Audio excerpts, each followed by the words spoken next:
Hi, it's Kaylee again. Today is the last day of Idaho Gives, so I really wanted to reach out and thank all of you who have taken the time to donate, share our social media posts, and our emails. We appreciate you, and we wouldn't be able to do any of this without you. As I really wanted to highlight some of the things that we're doing with the donations that we receive.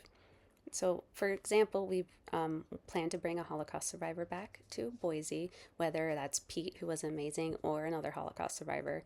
We want to continue showing films and doing Q&As with the directors. We hope to really expand that throughout the state. We also are working on these new things called the traveling trunks. And what is really going to set those traveling trunks apart is that we will specifically craft the lessons to meet state guidelines.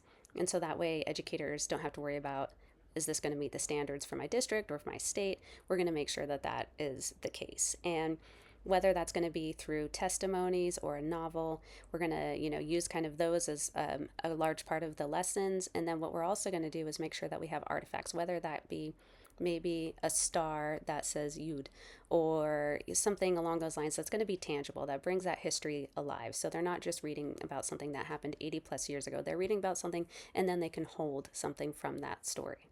And so we don't want to just send this off to educators, say, well, good luck. So, really, what we're going to do is we're going to make sure that we have a one-on-one Zoom with the educator when they receive the trunk so they can go over everything, kind of see what the lessons are, see what kind of questions they might have, and we will go over all of that. But we're not going to just stop there. We're going to make sure that we are a resource while the educator is teaching in the classroom. We don't want to have something happen on a Tuesday morning and leave the educator just to figure it out on their own. We want to make sure they can reach out to us and we can talk through any problem that might arise.